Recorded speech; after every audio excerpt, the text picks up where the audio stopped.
There we go. Hi, Simon. Nice to meet you. Nice to meet you. How are you? I'm very well, thank you. I'm excited for tomorrow. Yes, well, that's a great way to start. I was gonna kind of mince around it a little bit at first, but let's go for it. So the book is tomorrow, the finale. One, how are you feeling about that? And also, how has it been to be shortlisted? Well, it's been wonderful to be shortlisted. I mean, it came as such a surprise to me. And I think I'm just nervous. I'm probably feeling like anybody would be feeling, you know. I kind of want tomorrow to hurry up and come, and then I also want it to never arrive because I want to be on the shortlist forever, and who knows what will happen. But it's wonderful to be part of such a diverse group this year, I think. And I think also having a Scottish writer that talks about working class stories is also part of that diversity. So it's just great. I mean, my only regret, I think, is I've not had a chance to meet the fellow authors yet. But that's Yeah, just 2020. that is that's such a line. That's just 2020. Yes, the bin fire of 2020, but there are lots of positives that have come out of it as well, which I think is great. So I wanted to ask you if you could give us a bit of a sort of summary of Sugary in case anyone hasn't read it yet. Sure. Shuggy Bain is a love story between a mother and a son.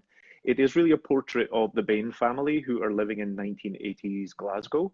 And it looks at Agnes Bain, who is an intelligent, generous, gregarious, a little bit vain and a little bit proud mother of three children. The family are living in the Sighthill Tower block, right in the centre of the city, right at the height of the Thatcher government, just as unemployment is starting to skyrocket in the city. But Agnes has married the wrong man. She's married across sectarian lines. As a Catholic woman, she's married this very selfish Protestant. And when her husband sort of cruelly abandons her, and he abandons her in a way that no other man can come and sort of repair her, it suits his ego to destroy her completely. Then Agnes really begins her descent into alcoholism. Her three children stay by her side and try to save their mother from herself and from her addiction, but it's her youngest son, Shuggy, who himself is dealing with sort of burgeoning feelings of his sexuality and his otherness, who stays by his mother's side the longest. So it's really about these two souls who are sort of, who are trying to survive in a very sort of hard man's world. Now, you mentioned how it becomes very much about a mother and a son. I just wondered if that was the original intent, actually, because you start off with this quite big, like there is a lot of people living in one house. It's a very poor neighborhood. It's a very tricky time, but there's a lot of love as much as there is dysfunction. However, slowly but surely, we lose people along the way. And I don't want to give too much away for those who haven't read it, but I wondered if that was your intent to sort of focus in on these two characters. It was, yeah. And I wanted to show Agnes at the beginning of the book as being very rich with love. She's surrounded by friends. She has a lot of strong female friends. Her family adores her. Her mother and father think she's a little willful, but they do love her. She's a little spoiled. And it's about sort of the isolation that sort of comes to her and to Shuggy during the time. I know addiction to be a thing that scorches everyone around it, not just the person who's suffering themselves. And so I wanted to take this sort of multi-lens approach at looking at people who are suffering with it and to show you what it meant both to Agnes herself, to all of her children, and then the community at large. I grew up in Glasgow at a time when the city was having a really tough time. I think unemployment was in the high 20% in the housing scheme that I lived on.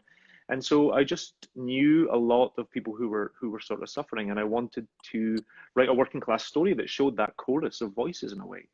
Yeah, I have to say I love this book. I absolutely love this book, and I was thrilled that we got to chat about it.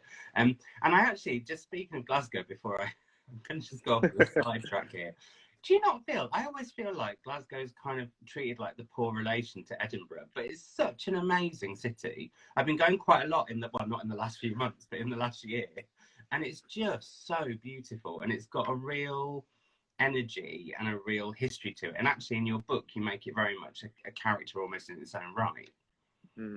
Yeah, I don't want to be starting any fights on here with Edinburgh because I'll never live it down, Simon.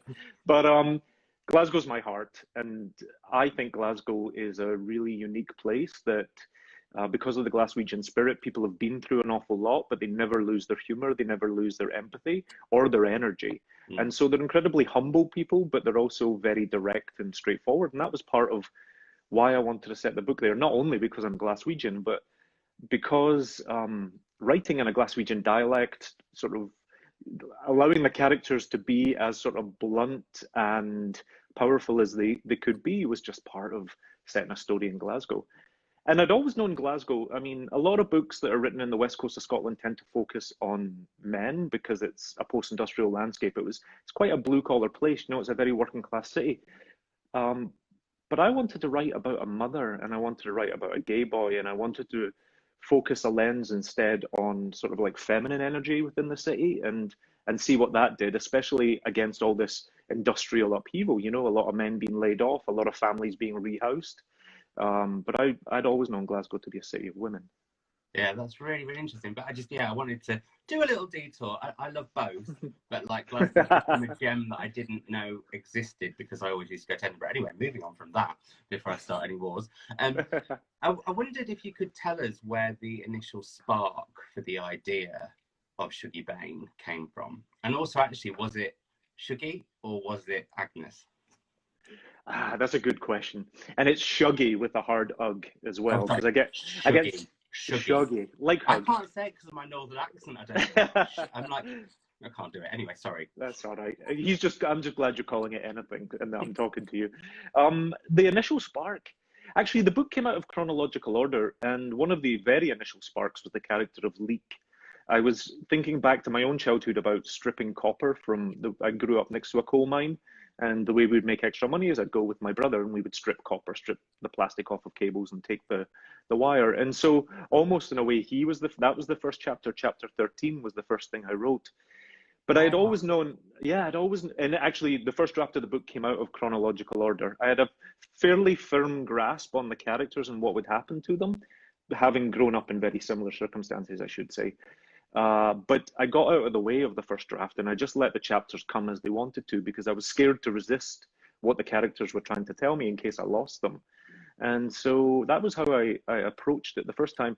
But I think Agnes is the heart of the book. I talk a lot about why did I call it Shuggy Bain and not Agnes Bain. Because of what happens to Agnes in the book, I was thinking an awful lot about how parents always have hope for their children, even if they can't transcend the life that they're in and the hard times they're going through. You know, the part of having children is you hope for a better future for them always. And I wanted to leave the reader with a feeling of hope at the end of the book, and Shuggy is that vessel for that hope, you know. And so that's why I called it Shuggy Bain. But yeah, the book is really centered around Agnes. It's interesting that you say it came from Leek. That's really, really fascinating, and it's making me rethink the book a little bit now. It's quite interesting. I love the relationship between mother and son. Actually, it had a very personal. In fact, there was a few bits of the book that I was like, hang on a minute, because I grew up in the 80s. My mum was a single mum. I went on to want to be a hairdresser. I could go on. So this book really chimed with me. But I wanted to talk to you because working class voices definitely seem to be something that has come to the fore in publishing in the last few years. And what I found I loved about this book is it really is a no holds barred look at what it is like to not even just be working class, but to be poor. How do you stop, which I think you do, how do you stop that becoming almost poverty porn? That is a great question. And you're right, the families start off as working class, very proudly working class, and they sort of start to slip through the fabric of society and end up on government benefits, or Agnes does through her addiction. You know, I think people who write about working class stories are always criticized for showing something that other people might not ever want to see a glimpse of. And that's an awful burden for writers to take on, because I think middle class writers are allowed to write whatever they like and are never criticized for it. And so the way you do it is you try to take the reader as much as you can and sit them with as much compassion in the room with the characters. You don't explain it to them. You don't make it for them. A big part of writing the book was about making it accessible for myself and for my family and for the people I love, and not necessarily thinking about sort of London publishing or New York publishing or people that control books, and being as honest as I could in that way. You know, as a young man growing up in Scotland, I was about 20 before I read a Scottish book. Everything we got on the curriculum when I was a boy, Simon, was sort of came from England or was all about the classics. And so I had to go and find my own voice and my own people. And that's always been a motivation for me as a reader and as a writer. But it's sad that I had to get into my 20s to find not only sort of Scottish and working class voices, but then also queer voices. Yes. And to sort of find the whole prism of myself. And that's all I wanted to do with this, is just be as honest as possible and take the reader and show them.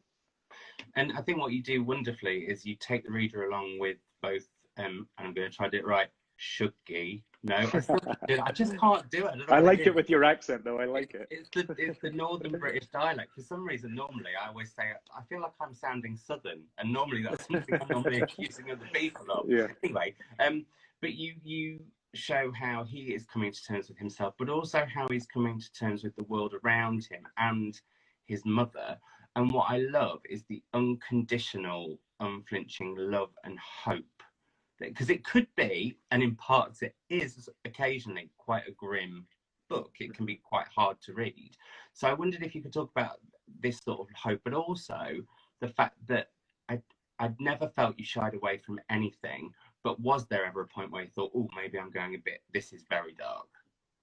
No, I never felt that. And I never felt it was dark. Also because Glaswegians have an ability to put contrasts together in our life. I think when you don't have the comfort of money, you have to take life as it comes to you, Simon. And sometimes the most tender moments can be undercut with violence, or unexpectedly sad moments have so much humor in Glasgow. And so I never sort of felt like there was nothing I couldn't put on the page. I think also if you start to do that, then you're thinking about the reader and you're not thinking about the characters, and then you deny the characters their dignity that they require or that they demand. And so I'd only wanted to tell the story from the character's point of view and consider them in that way. But the book, as much as it made me cry sometimes, actually made me laugh a lot. Or it made me think to myself, the things I've sort of had doubt about were some of the funny moments in the book, and I was like, I can't do that. That feels a little bit too, on the nose maybe. But then I thought, actually, Glaswegians are funny. I'm going to do it. I'm going to have him call her that and have her call him that. And so that was it. But that's also life. Life is all those shades of the good, the bad, the happy, the sad. And this book definitely encapsulates that. I found it interesting that we start the book sort of in the 90s and go backwards, which means there's this essence of foreshadowing and kind of finality already at the beginning. I wondered why you decided to do that. So I'm asking you. Yeah. This is your opportunity. Thank you. I wanted to start the book with a question and end it with a question. And the book at the beginning is, how the hell did Shuggy get here? Like, why is this 16-year-old boy living in a house with strange men? And where is his family? And then I wanted to end it with, what is now going to happen to this character? And I wanted that to be your sort of thoughts. But also, I felt it would have been a little bit, not necessarily cheap, but I didn't want you to go through the book and feel like what happens to Agnes and it becomes some great reveal. Because again, it's a part of life. And I knew so many, my own mother lost her own battle with addiction, Simon, when I was a kid. And so maybe I see it too clearly, or maybe I'm too ground level with the idea of it. But there was a lot of women who were disintegrating on the streets around me, and so I didn't want to make it this huge sort of explosive thing. I just wanted to place it there as life. And so the book just starts and ends with a question for the reader, I hope. That's really interesting. And what you just said about your mum, and actually with Agnes, one thing that I found incredible about Agnes, well, there were several things. One, she's an absolutely incredible character, and she has flaws, we all do, but yet you paint her and draw her with such life and such. It's not for want of trying, is the term I would use with Agnes. It's not for want of trying, and you also do it with no. How can I put it? You don't say it's a good or bad thing. There's no moralization around it. It's just, this is this woman and this is what happened to her. And I wondered how you went about that. And you talking about your mum, sort of it. I guess it must have been part of that whole experience for writing it. Absolutely. I think for addiction is such a complicated subject that I try to approach it with no judgments, because at the end of the day, the person who loses the most is the person with the addiction, and it's a very lonely journey for them, Simon. And so I didn't want, even though I show what happens to a lot of people around Agnes and how they feel about it, I didn't want that to be so loaded with judgment in that way, because at the end of the day, it's a hard thing to understand, and there's so many complexities to it. But also with Shuggy, and as much with Agnes, I resist the feeling or the description sometimes that people say she's the alcoholic mother, because actually she's not. She's the mother, she's the wife, she's a lover, she's she's an enemy to a lot of people in the book. She's a friend. She's trying, she's exhausting, she's wonderful. And I just wanted her to be as round of a person as possible. And then actually when alcoholism comes into it, what it does to Agnes throughout the book is, I hope, was sort of gives you a sense of how exhausting it is to love an alcoholic, because it changes her in different ways. Sometimes it makes her maudlin, sometimes it makes her gregarious, self-harming, combative. And that is really the combustion of alcoholic addiction. But I wanted her, at the heart of it, she had to be a person first, and then she had a condition. And it wasn't just a person who had a condition, if that makes sense. No, that really does, because for me, that's how it felt. It felt like this was a woman who, this was how life had turned out for her, and we don't know how our lives are going to turn. And I also love that kind of, the way that sort of mirrored, we don't really know how life is going to turn out for, and I'm going to say it wrong, in Sugary. I'm trying. You are doing really well. I always tell people it sounds like huggy. So if that helps you, so it's just Shuggy. There right, you go. Okay. but also how that runs, and I love that the term is, well, I don't love it because as somebody from the queer community, I wouldn't want to be labelled with it, but the term "no right," I just love the fact that people are like, oh, no right, and I wondered where that all came from, and also how you beautifully, I think, pop bits of dialect in the book, which kind of gives it this joyful, but it's not all the time. How did you go about balancing that? Well, the no right thing is, I think, first of all, growing up gay in Glasgow in the 80s. And it wasn't that Glasgow is universally hard on young queer kids, but it was when you were poor and you knew 4 streets and you couldn't get off 4 streets, you couldn't move beyond it. And the sort of the homophobia I faced was like discounted misogyny. It was about, why are you feminine? Why are you an effeminate kid? Why are you like that? Why are you no right? It was never sort of wrapped in any religious ideals or anything, even psychological like that. It was all about sort of masculinity and violence and being able to stand up and kick a ball and chase girls. It was quite straightforward like that. But I wanted to sort of show that, because I also, Agnes is isolated, I felt like it would be too one-dimensional of a book if Agnes was the only one who felt left out of society. And so I wanted Shuggy to be her sort of mirror in a way. And in some ways he's infected by her, because her snobbery or her vanity sort of increases his isolation, right? It doesn't help him ever. And I just felt that would sort of bond them together. It would like sort of glue, they're sort of spinning in this world together, and that's what I wanted to do, I guess. Well, I've got 2 more questions, and we've got some pre-asked questions, and then we'll hand over to the lovely folk who are watching us saying very lovely things. The audiobook is getting a rave review as well, just to let you know. So first of all, I wanted to ask why you decided to set it during Thatcherism, and also off the back of that, with The Crown Series 4 being on the telly, are you as conflicted as I am as a gay man about Julian Anderson playing Margaret Thatcher? Because it's fabulous but horrific. But I just wondered if you could talk about the timing of the novel. Part of the timing of the novel was trying to make sense to myself as an adult man, because I knew I could see the effects that Thatcher and the Conservative government were having on my community. But as a kid, I didn't necessarily understand it. I just knew that my brother couldn't find work, that my brother-in-law was sent to South Africa, that all the men around me were unemployed, the mothers were put on disability benefits, and that no hope was coming. There was no end to it, was the problem. It wasn't that, we're going through such high unemployment at the moment, but we hope that it will get better. Whereas in Glasgow in the 80s, you just couldn't see the cavalry coming or the brighter day coming. And so part of setting it then was because it's important to look at that, honestly. But also it helped, as a writer, I wanted to understand that better, or sort of get to the heart of it.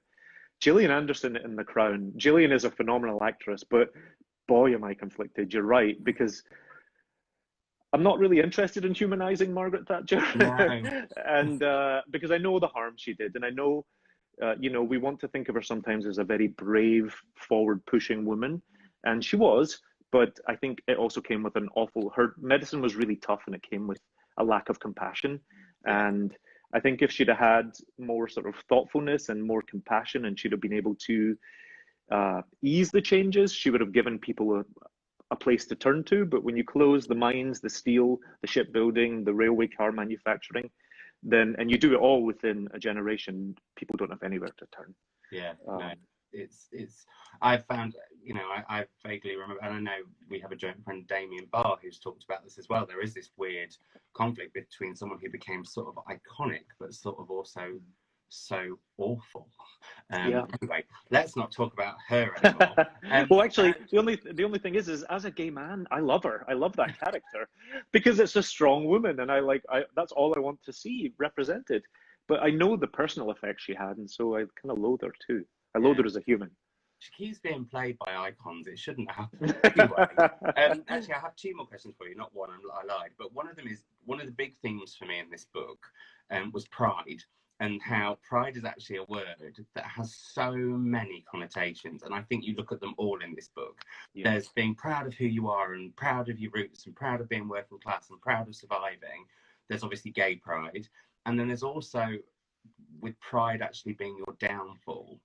And that's something that you really look at in all levels. And I just wondered if that was an intentional thing that you wanted to look at, but it just seemed to be a word that had multiple meanings and themes throughout the book.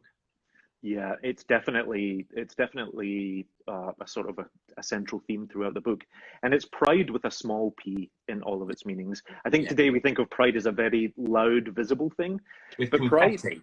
with confetti.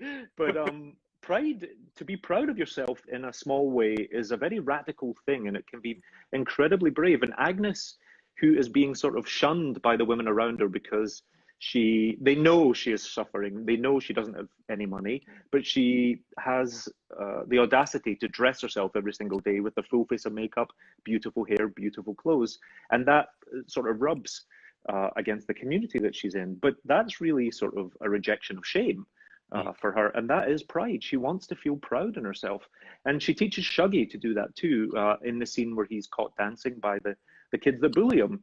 And Agnes tells him, just keep dancing, you know, that's all you can do, just keep going.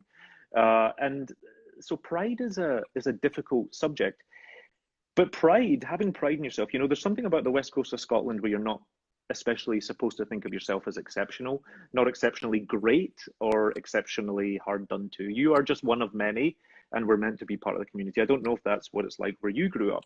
And so anybody that sort of goes against the grain of that catches a lot of ire. And, you know, I thought a lot about sort of Agnes and how hard it was for women, especially, to just say, you know what, I'm a little bit better than this, or I aspire to be better than this. And that is pride. Yeah, and I thought the way it was done was beautiful. And then the final question for you, before genuinely I hand over to questions that we've had sent before, and don't make it all about what I want to know, it feels like an epic novel to me, and it felt like this was a story that you had possibly been wanting to tell for a long time. Is that true? And how was the writing process? When did you initially begin this? I sat down and wrote it. I began it in 2008. I was working full time. I'm a textile fashion designer in New York, so I had to work a lot around my job. But the story is so near to my skin. It's so just right there underneath my skin that it wasn't hard to write it. Or it wasn't hard to return to the characters because they're so close inside me. But the first draft of the book was 900 pages. It poured out. I thought I had a handle on it, but because I kind of stepped out of the way and let the characters say what they were going to do, it became this really sprawling epic. And it was 900 pages single space, Simon. So that's about 1,600 pages. If I'd have submitted it as a manuscript, it could have been a trilogy. And the pages still exist. There was no character that I wasn't fascinated by. Again, because it's a working class narrative. And so I wanted this chorus of voices. I wanted to know about Jinty and what happens in South Africa and where Leek goes. And I felt like I didn't understand the characters unless I played it all out. And I just allowed myself that luxury. But the 10 years that it took to write it was part of me just not wanting to leave them behind. I just loved being with them. So how has that been for you now? I mean, obviously with the Booker, and with also and that's one of the questions that comes up actually, is that Rowley Looks at Books wants to know how you feel about being up for both the Booker and the National Book Award right now. Like, having all of that going on, the book must still be living with you, but also how does all of that feel? Two questions in one. Overwhelming. It's overwhelming. I mean, it's such an honor to be recognized in that way and to have your debut novel, 12 years of work, recognized in that way. So I'm so grateful for it. it is overwhelming. But I would rather be overwhelmed if that's the option. I'll take it. I'll definitely take it. It's just good to see Scottish voices out in the world being recognised, to be honest. It's funny that we've only won the Booker once in the history of the Booker. Not that we're going to win it tomorrow, but it's just, I feel like sometimes Scottish, and especially Scottish working class stories, don't get the global audience that they deserve. And so I'm just grateful for that. I'm grateful that readers have come to the book. But I first published the book in February, 2 weeks before the pandemic. As a debut novelist, when every single bookstore closes down, you vanish. And so part of the MBA in the Booker is just allowing Shuggy and Agnes to find readers. That's amazing. Yeah, and I think this is why I think when people go, oh, prizes aren't important, I'm like, well, hang on a minute, look at now, like where it is a really tough time for publishing as a whole. And CC Wright would like to know, and I love this question, how would Shuggy,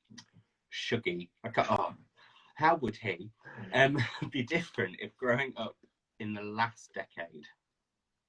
That's a good question. Shuggy would be different even if he'd have grown up when he grew up, but grew up in the West End of Glasgow. You can understand the East End to the West End.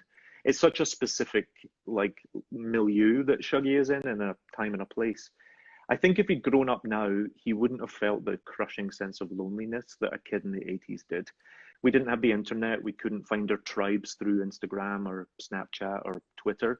And when the community around you tells you you are the only person like you and why are you like that, you believe it and you internalize it. And that is the power of homophobia, if homophobia has power. But also Shuggy was dealing a lot with shame at home and then shame in the community. There is shame in having an addicted parent at home, and then there was shame in his homophobia outside in the community. And I wanted just to show that sometimes no kids have a safe harbor. Some kids have no safe harbor. We expect sometimes that kids are having it tough at home, go to school and get some peace and quiet, vice versa if they're being bullied at school. Some kids don't get that. They have a tough time in both places. And I think today Shuggy would have maybe been able to sort of see a bit more panoramically through the internet and to understand that there are other people out there that might be going through that. I think it's just, he's so isolated in the book.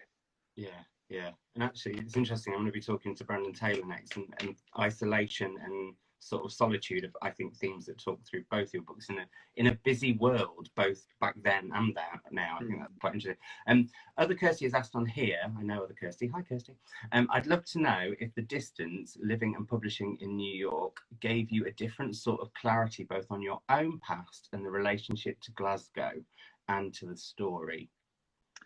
Definitely. It also gave me a sense of longing.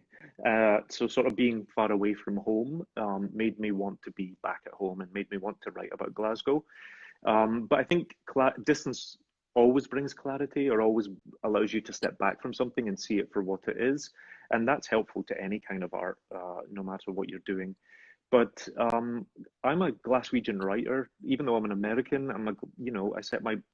All my short stories are based in Glasgow or come through Glasgow.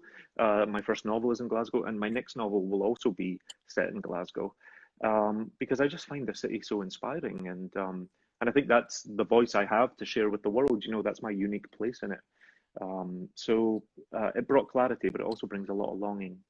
Well, that brings in a really, really great final question. I can't believe we've done half an hour already. It's gone so quickly. It's been so lovely. Books in Scotland would like to know if Douglas is working on another novel. You said you are. Can you talk about it, or are you superstitious? Actually, I'm not that superstitious. The book is finished. I think we will be able to announce it. We're just waiting to clear all these amazing events this week, but I think we'll be able to announce it next week. And it is a love story. We left Shuggy on the brink of manhood, and so I wanted to write this really, hopefully gorgeous gay love story set in Glasgow of the 90s about two boys that are super tender, super kind, super caring, but are kind of swirled up in what it means to be a man and sectarian violence and territorial gangs. And so I'm excited. I can't wait for you to meet them. I hope you love it. That sounds absolutely great. I can't blink and wait. Well, on that note, it's time for some, but the best of luck tomorrow. And just to say to everyone, if you have not got your mitts on this, you need to get to it, because honestly, it's I think it's a modern masterpiece. I'm going to say it. So yeah, and an absolute joy. So and hopefully one day, Douglas, we can do this in real life. I would love that. I would love that. I would love to see anybody in real life. I haven't come off this sofa in like 9 months. Let's aim for the paperback. Let's aim for the paperback. Let's do it. Have a brilliant rest of the day, and yeah, enjoy tomorrow. And thank you for talking to me and talking to everyone else. All right, and give Brandon all my love. I See you will. later. I will do. See you later. Right. Bye. Bye-bye. Bye. Hooray! Oh my gosh. Yes, but the last time I was on, but it said you were connecting, but I feel like we were in some parallel universe. I'm here. What happened? But you're here now. You're here now. Oh my goodness. Hello. Hello, it's nice to meet you. Yes. I've been really, really excited about talking to you because I absolutely loved Real Life. I thought it was phenomenal. So when they said, would you be up for this duo of delight on a Man Booker, well, the night before the Booker, I was like, yes, not the Man Booker. It's not the Man Booker anymore. I mustn't say that. Speaking of which, Brandon, how are you feeling about the Booker and it being tomorrow? I don't have a lot of nerves about it. I feel like it was so unexpected that it feels like a thing that I never courted or imagined as possible for myself. And so it has all felt like extra toppings to me. And who gets down about extra toppings? I mean, win or lose, I feel like I've gotten to go on such a wonderful ride, and for it to be my first book, it just feels really special. So I am not attached to any particular outcome come tomorrow because it's just been in a year that is so chaotic and so difficult. It's just, it's been a real bright spot. Yeah, no, I think it's what I love though, and I was saying this with Douglas Stuart before, and he sends his love to you, just pass that on. But like this year has felt so bizarre, and also for a year where you're a debut author and then a pandemic hits, like what?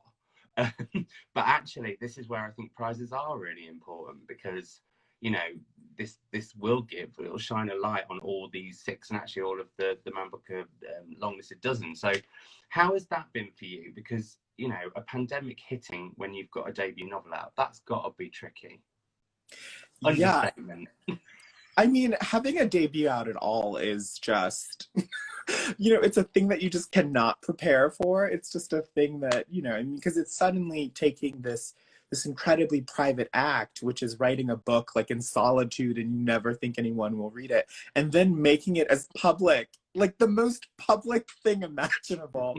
And so, that part has been relatively self-estranging just in general. And then, as you said, to add on this dimension of a pandemic, I mean, I feel really lucky because I got to go on a little bit of a book tour right before everything shut down.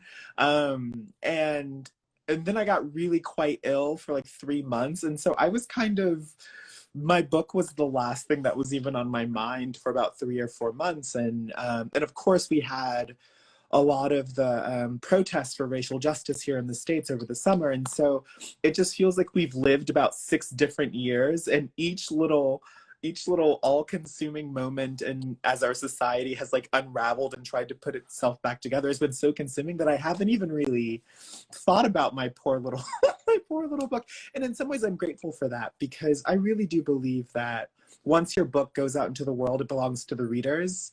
And the pandemic was sort of this way of like forcing myself to really just like cut the cord and let it go into the world and accept it, that it will be what it will be.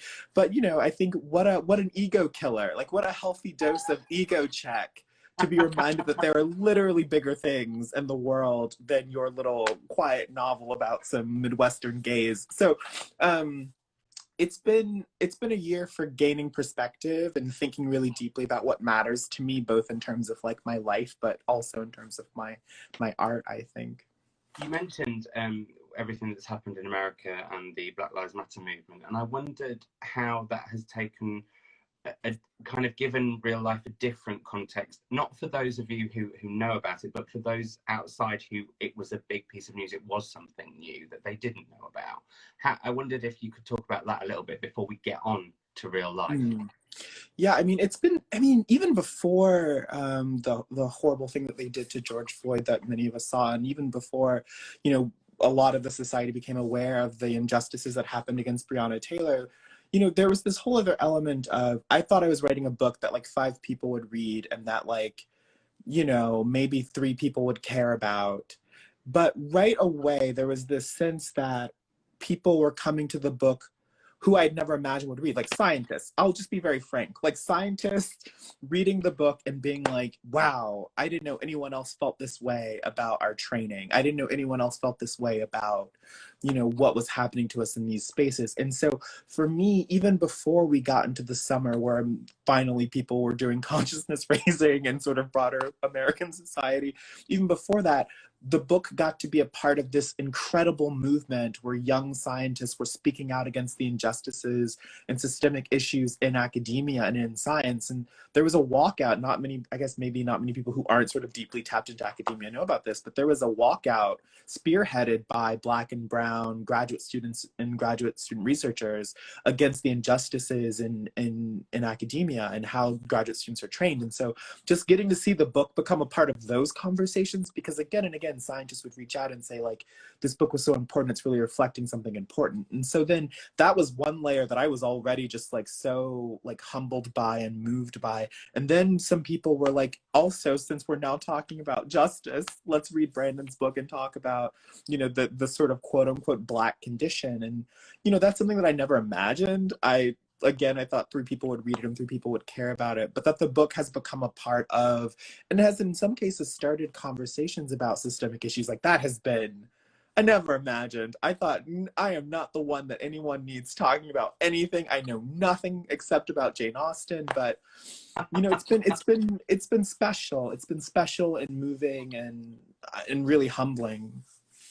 So for those people out there who may not have read Real Life yet, and I heartily recommend they do, could you kind of surmise it for us? Yeah, No I can spoilers. try. No spoil. I mean, there's the life is the spoiler.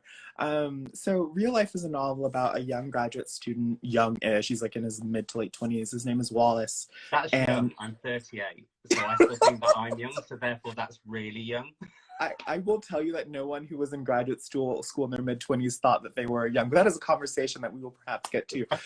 So Wallace is Black and he's gay and he's from the South and he's living in the Midwest, and he spent all summer working on this really intense research project regarding nematodes. And he discovers one late summer Friday that all of his plates are contaminated and his experiments has been ruined. And so the novel opens with him going to the lake to meet his friends for the first time in many years. He has not been hanging out the way that friends sometimes do. And that choice to go to the lake to see his friends causes him to enter into a series of interactions and that forced him to reconsider a lot of his relationships, both to his friends, but also to his life and to academia and to the choices that he's made in order to survive some really, I think, traumatic moments in his past.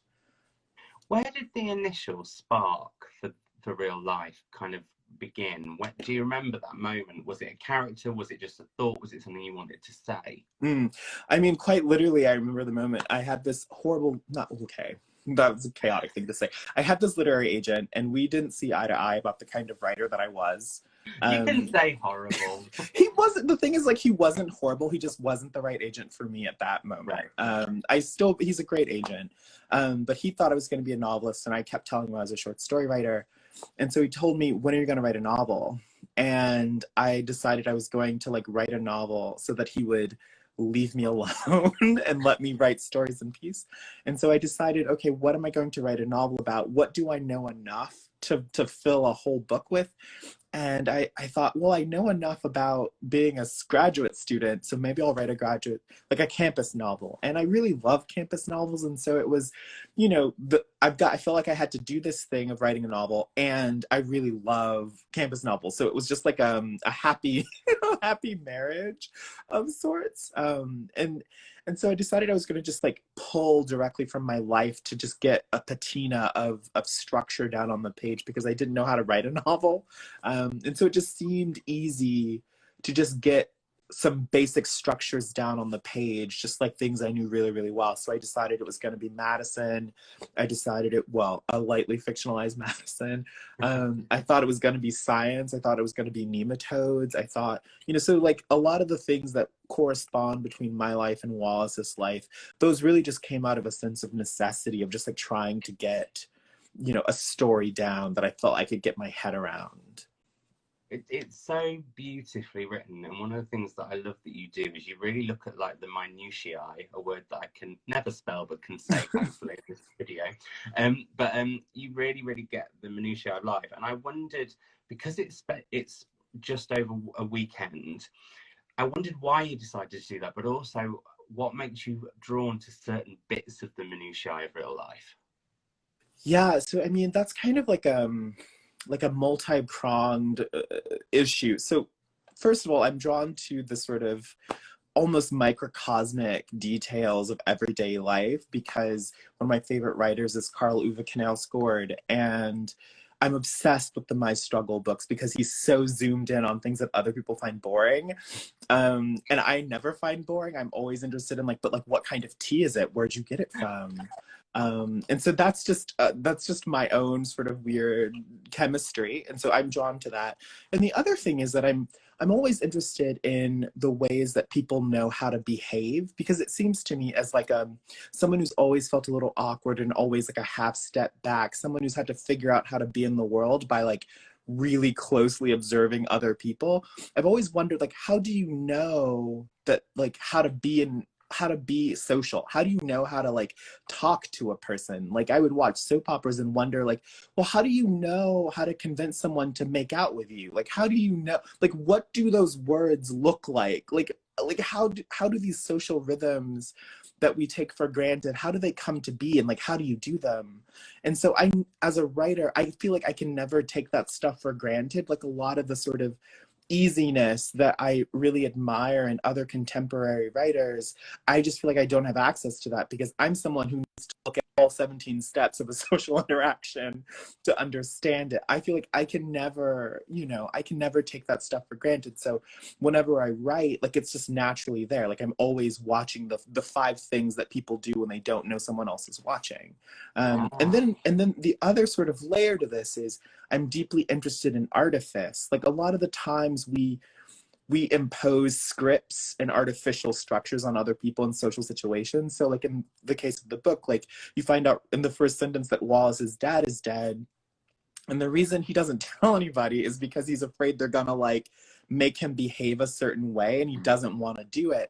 And so the first thing that happens when other people find out is they're like, oh, you must feel. The first thing they do is they tell him how he must feel. Like, they presume to know because of these pre-existing structures. And I just wanted to kind of take those scripts and expose them as the artificial constructs they are. So that's sort of the all the different reasons why I get stuck and bogged down in figuring out social dynamics. I think it's really fascinating because I always, and this makes me sound like Billy No Mates, but I always find friendship tricky. I've always thought friendship. And it's something that was really interesting because Wallace doesn't overthink it. He sort of sometimes does, and then he sometimes doesn't. And I love the sort of what you mentioned there about projecting and how I love the mirroring throughout real life on very, like, loads of different levels. But you bring that one up, and I think it's particularly, like, profound and at the forefront in the fact that they're projecting what they want him to do, but he's also just a bit like, well, I don't know what to do.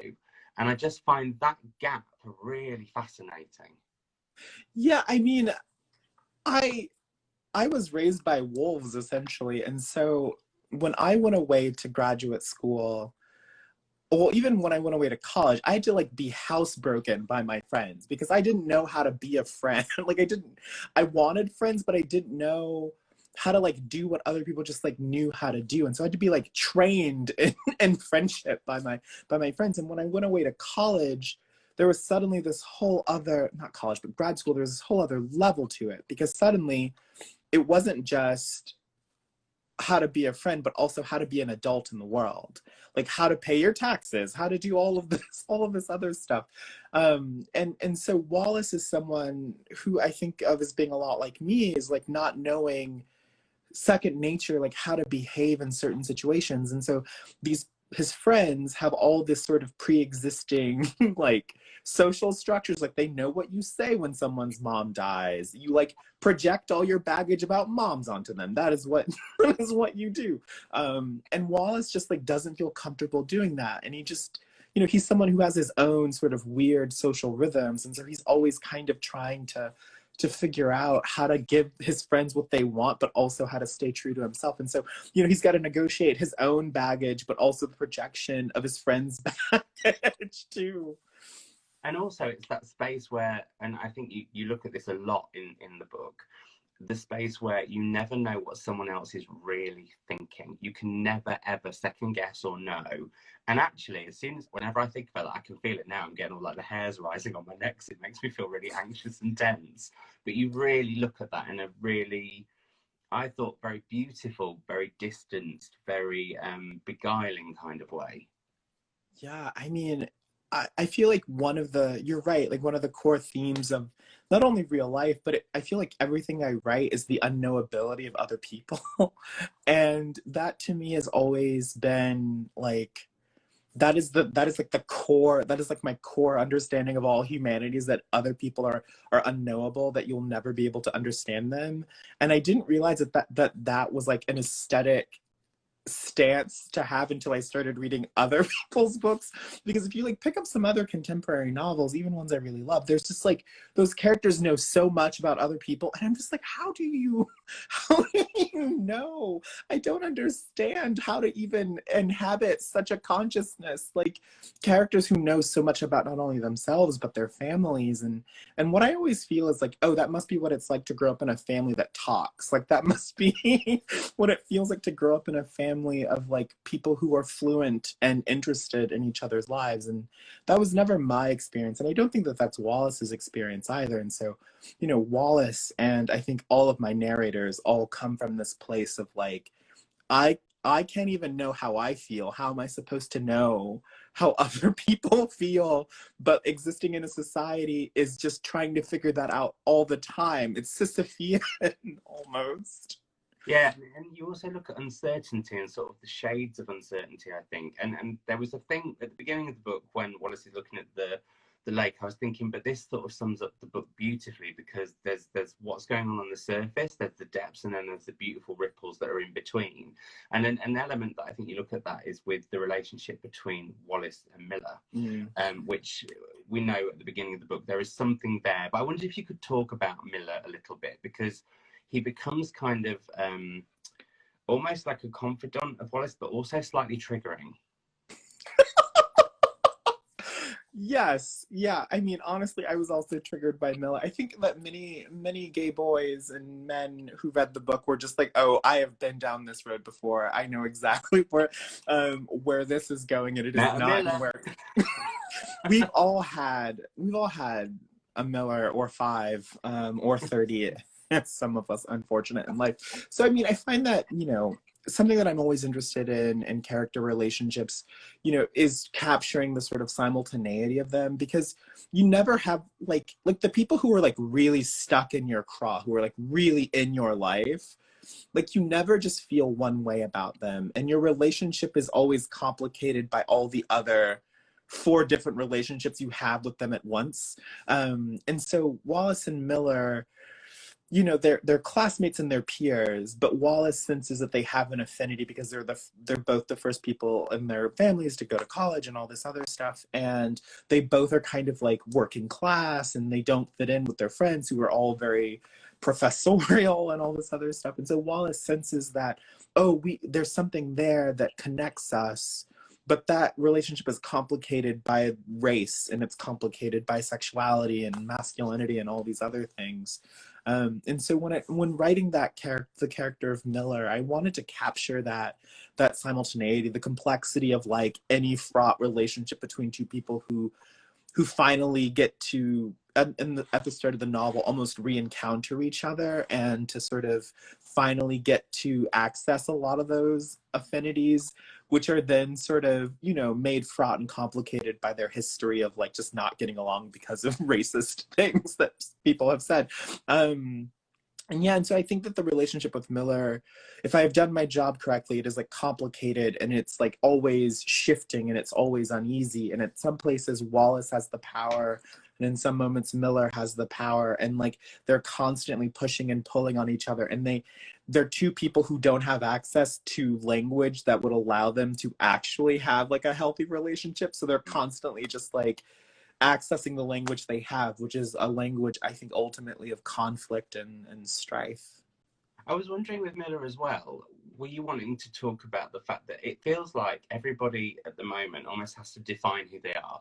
Like we're almost expected to give ourselves a little label that like you can see it's somewhere on, we're meant to wear it basically. And Miller kind of defies that in a lot of ways. And actually Wallace does in several ways too. I wondered if that was something that you were kind of using Miller for in a way, if that makes sense. Yeah, I mean, I don't know if I was using him for that exactly, like a hammer to sort of, you know, knock no, the I didn't nail mean it like that. on the yeah. But I mean, I do think that is like something I was really interested in. You know, I mean, when I was much younger, I used to be very interested in like claiming my identity. And when I mean, I think the mid 2000s we all heard some version of like, I don't define myself, and we all like rolled our eyes and like, okay, you don't define yourself, all right, sure. And when I was younger, like in my teens and 20s, I used to just like roll my eyes at that and think, oh, okay, I get it, you don't want to say you're gay, sure, whatever. But as I've gotten older, I feel that I'm just like less interested in those definitions. I'm like less interested in those definitions, both like for myself, but also like I'm not as interested in applying them so vigorously to other people. And I am interested in this kind of like fluidity of identity and how it's possible for you to go your entire life thinking that you're one way, and then you have an experience that shifts your understanding of yourself. There's nothing that I love more in literature or in art, you know, more than like a moment captured of like self-revelation and self-epiphany. And it's not even trying to say that everything that you did before was a lie. I think sometimes we have this tendency in culture to be like, well, I'm different now and everything before was my fake life and that was a lie and blah, blah, blah. But I think, you know, what's been true for me is that there are moments in my life where I think, oh, I get why I felt the way I've always been feeling, and now I have language for it.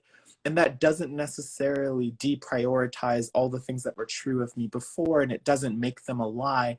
It's just I was in a different mode of being, and now I'm in a different one. And what I was trying to capture with Miller, I think ultimately was just like the volatility of a life. You know, like you start your life and you get dealt the hand you're dealt, but what changes, I think, if those cards don't change, what changes is your understanding of how to play them and like the game that you're in. I think that's what changes, is like your understanding of your situation. Even as situations don't change, our understanding does. And so that's what I was interested in more than anything else, is just capturing the moment when, you know, a personal understanding gives way to something deeper and something truer and something else, I think.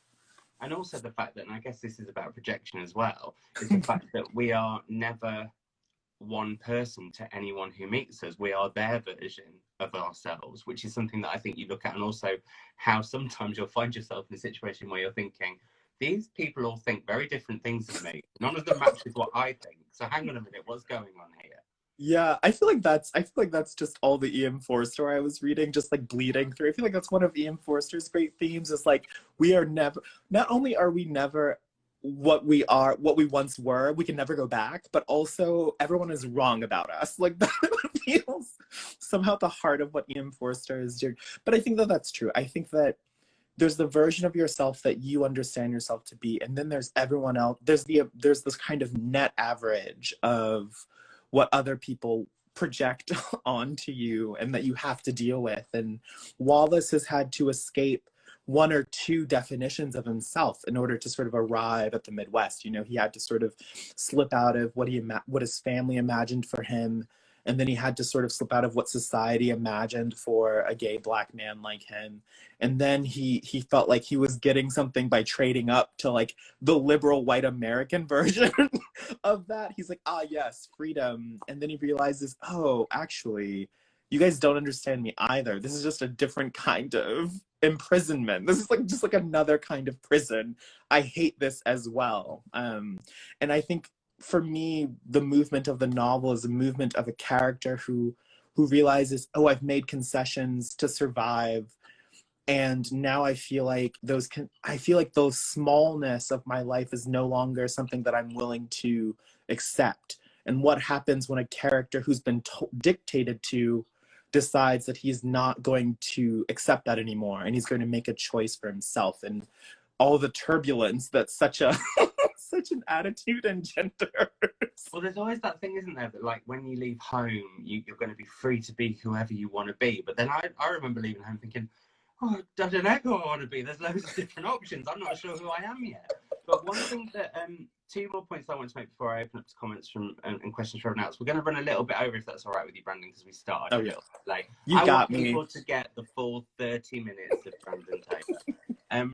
So one of the big things for me in the book that came up was solace and distance and what it is like to sort of separate yourself, and how I wondered if you were making a point about the fact we have become obsessed with knowing as much as we can about people, and it's almost like it's our right to know about people.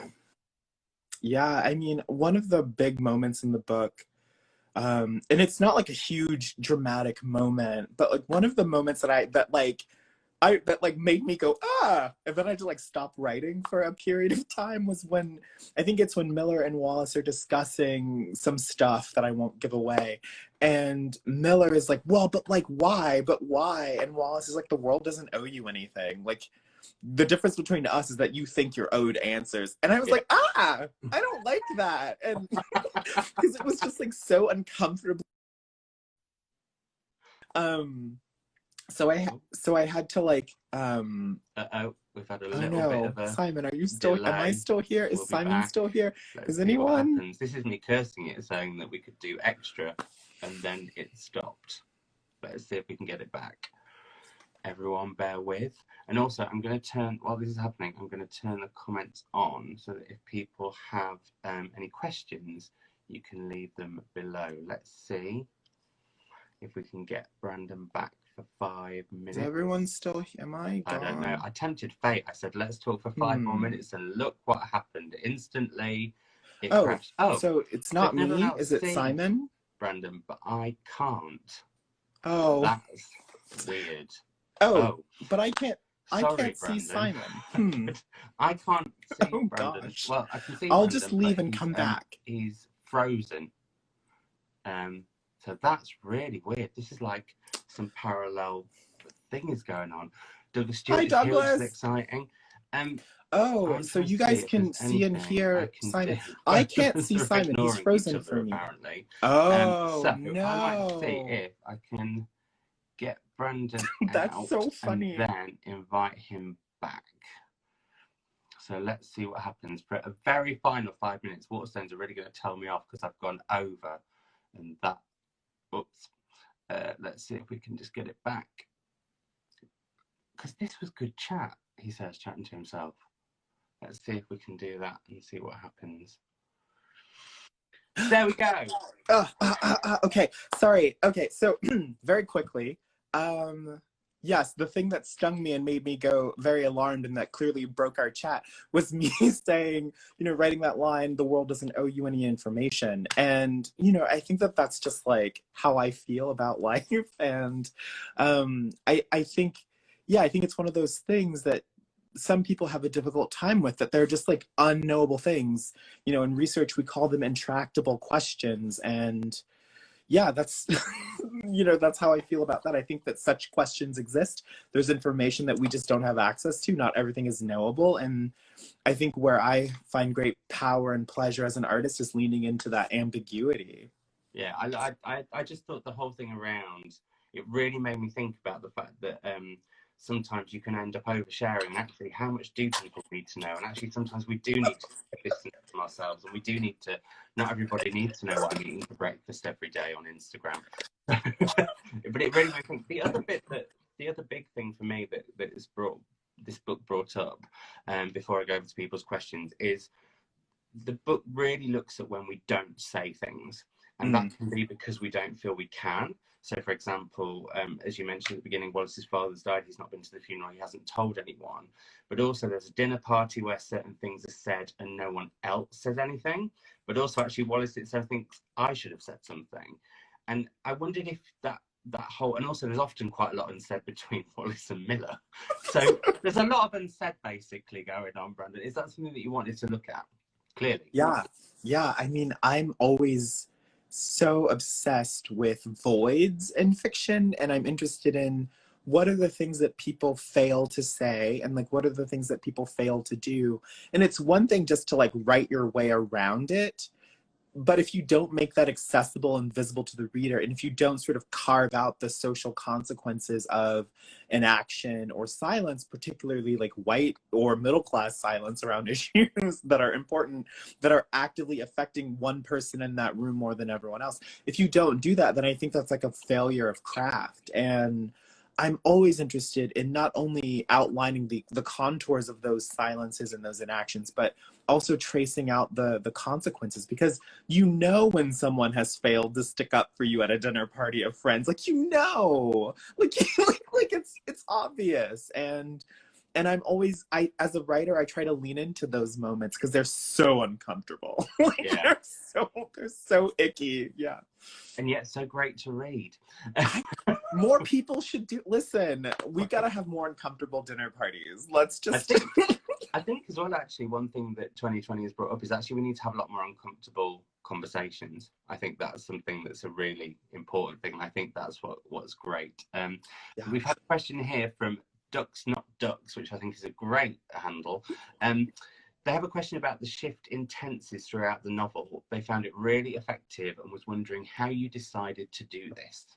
So I did not decide to do it. What happened was I wrote the first section in past tense because I'm a past tense person by default. But the problem is, whenever I hear present tense, I'm stuck in it for months and months and months and cannot get out of it. It casts a siren song upon me. And so the first line I wrote for the second part of the book was, "In the lab, there are only women." And that's a present tense sentence. And so I was stuck in present tense and didn't realize it until I had written all of the second section. And so I had this choice of, do I rewrite section 1 or do I rewrite section 2? Or do I just keep going and trust that the story will sort itself out?